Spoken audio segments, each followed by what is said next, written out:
Bizim taraftan verilgen teklifler o aslında halkara normalarına gelişi. Toprakların işte sınırlarımız, topraklarımız bu halkara kararlarına getirilsin diye. Putin'in tarafı o bugün de jurnalistlerin o günde çıkışı oldu, konferensiyası oldu. Yani hatırlay yazda koygan usulları. Demek dört ülkemizin aslında boşaltmak ve ona vermek. Kırım'dan da vazgeçmek. Onu Ukrayna milleti kabul etmeyecek. Parlamenti kabul etmez öyle usulları. Onun için barışçılıktan görmeyeyim ben. Ve en esas Putin'in vazgeçmesi ve bu kızgın ateş savaşının ateşini toktatmak maksadında yoktur. Nasıl barış olacak?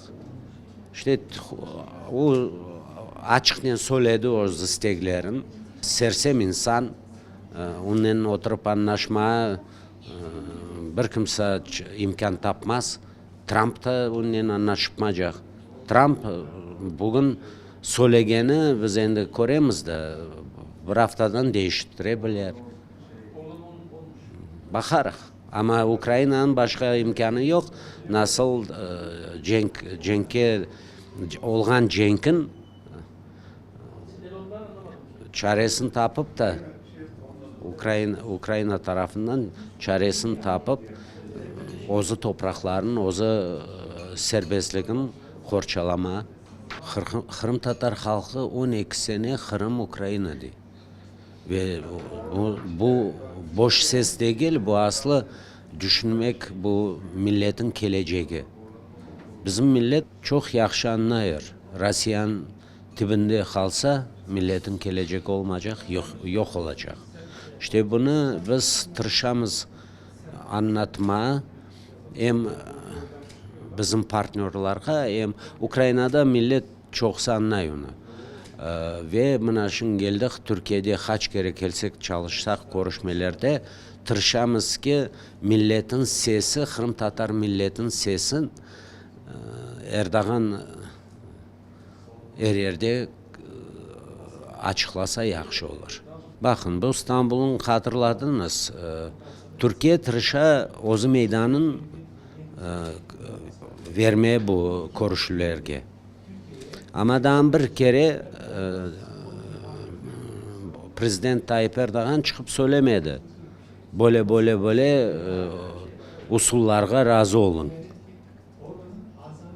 Mahsus her zaman o çıkışlarında değil. Ukrayna'nın serbestliği, Ukrayna'nın toprakları kaytarılmaya borçlu deyip. Ve Kırım'ın da.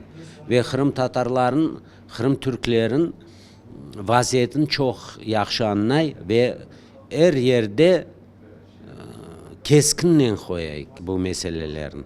Bizim milletin korçalamak için keskinle laf eti. Hem Putin'den hem diğer yerlerde. Şimdi birden kaytarıp söyleyeceğim.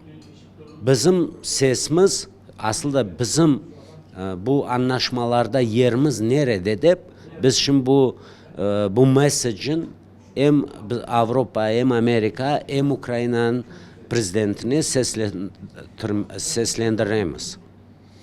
Ama bizim sesimiz milletin sesi daha güçlü olsun desek elbette Tayyip Erdoğan'ın rolü çok büyük. Bunu etrafında çok kulmaya da mümkün ve onun bilgisi de yok demeye mümkün ama mesele onda değil. Aslında Kırım'ın nerede olduğunu bilse o da yaxşıdır.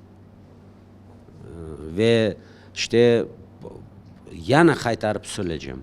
Bu çalımsızlıklar olmasın desek Trump'ın tarafından ben eminim ki